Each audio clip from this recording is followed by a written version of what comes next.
Hey everybody, welcome back to WineupTV. I am your host Wayne with Trevor K. I'm not going to pronounce his last name. Right. It's a long one.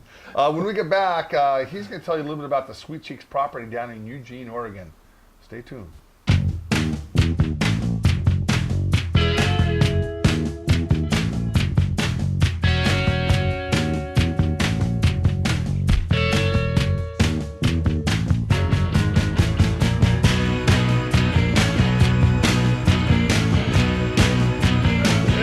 Hey, how you doing, man? Good.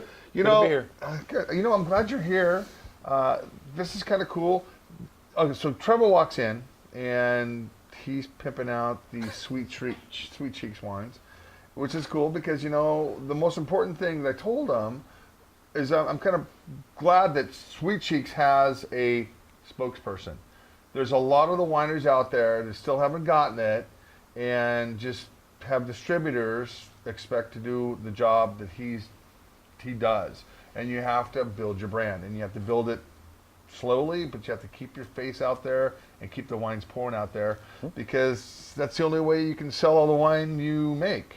Right. All right, enough with that. So, sure. Sweet Cheeks in not even Eugene, Oregon. It's in what, Crow? Just west in Crow, yeah. Okay, Crow, Oregon. I asked him, what the hell? It's a little drive. The little crow on the label, and all these crows have different color eyes.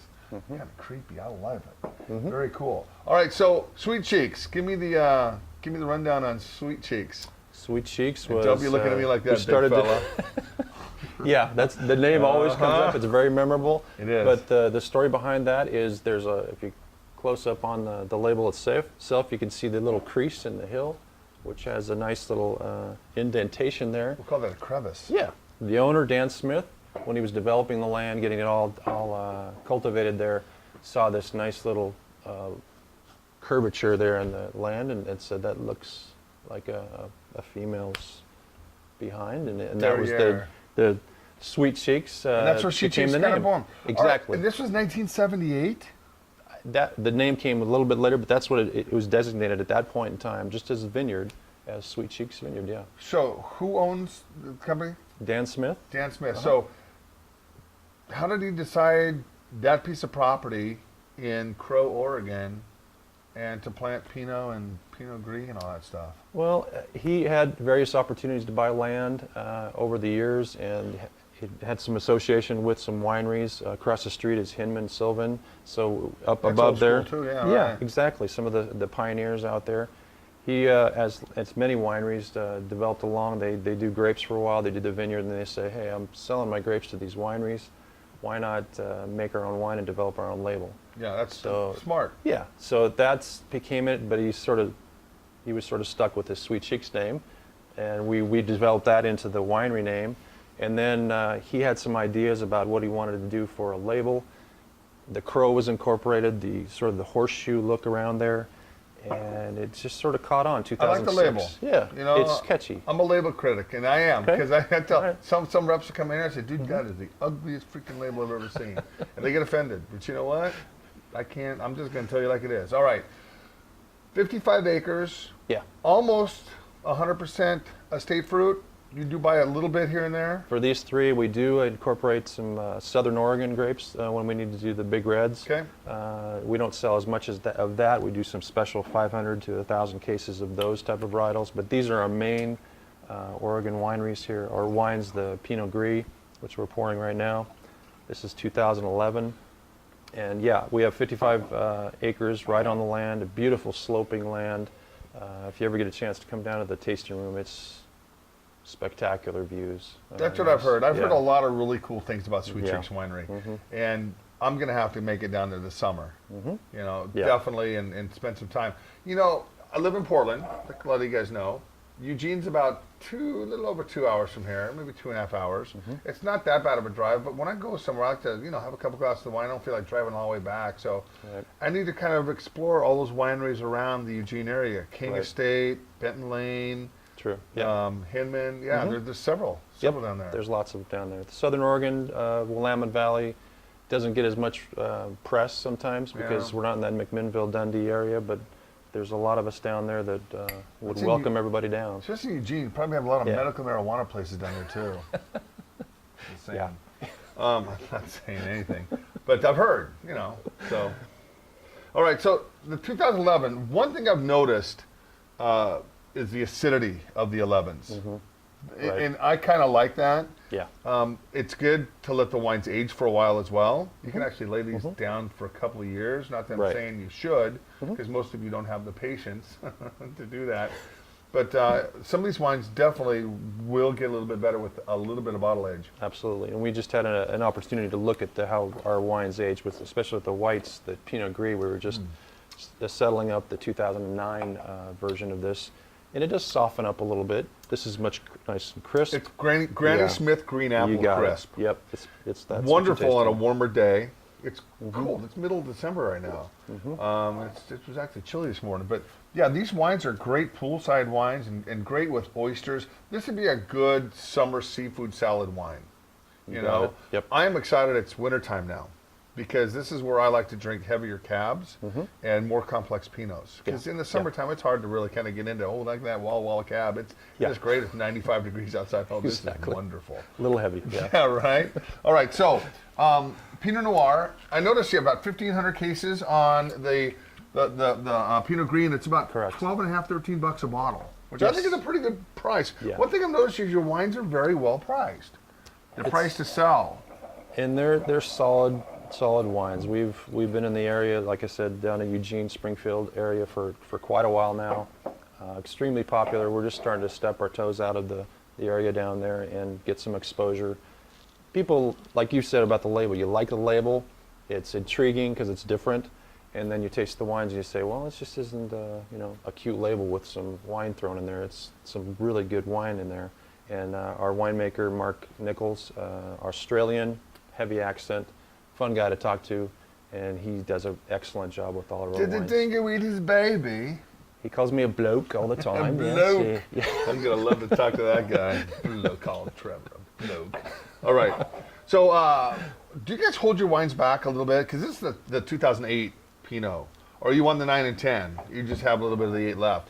2008, guys, was phenomenal. And this is like $17, $18 a bottle. Yeah. You know, anytime you can find a 2008 Oregon Pinot under 20, snap it up.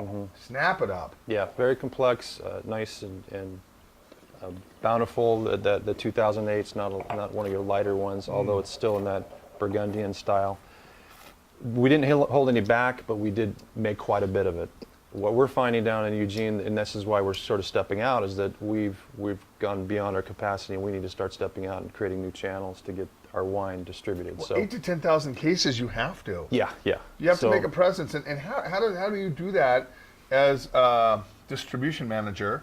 You know, methodically. You have to have enough wine for your tasting room and your wine club members. Right. Then you have to kind of hit the Seattle market.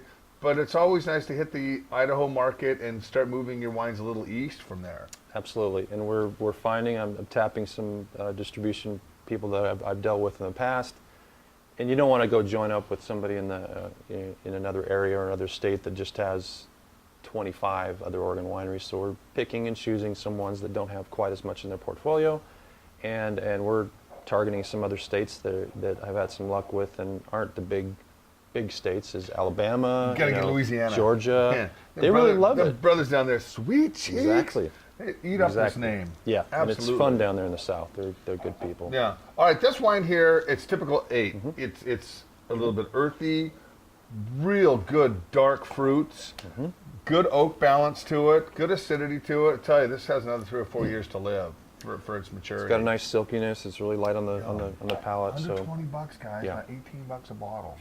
Love that. All right, let's dive into the next wine. Now, you know, Riesling. People, you know who you are, hear the word Riesling and go, eeks. I love Riesling. You know, I think I love Riesling because I grew up with a little bit of it. yeah, You know, and it's made in so many different styles, and because of that, you can pick and choose whatever you want to do. So, this one right here, this is what year is this?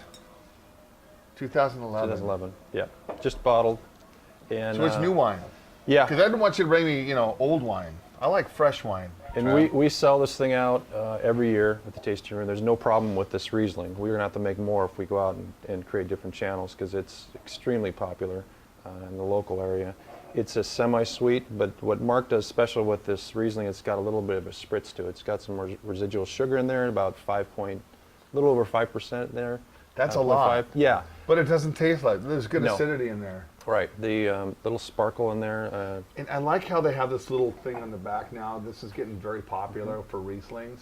I think Sheila at Anam Carrick is one of the founders of getting this thing really popular. And I think it's great for all wineries, especially in the Pacific Northwest. Right. Because you don't know what a Riesling is. You read Riesling in the front, then you look at the alcohol, 8.5. Right. You go, what's the RS on that? I have no idea. But if it's at least if you give the consumer a little bit of information, because these guys aren't geeks like we are. Unless they describe it on the label. If it's dry, Exactly. then it's fine. But if it could be syrup, if you want to pour yeah. it in. And you know what? Not too many people are making syrupy Rieslings anymore. No, the dry is kind of taken over and I become think more popular. Yeah, a little Sure. off dry. Yep. Okay, so this one here, I just love this, like honeysuckle and mango and some peaches and pears. Yeah, a winemaker, Mark, I think this is one of his favorite varietals. He really concentrates on the Riesling grape. He just loves the versatility of it.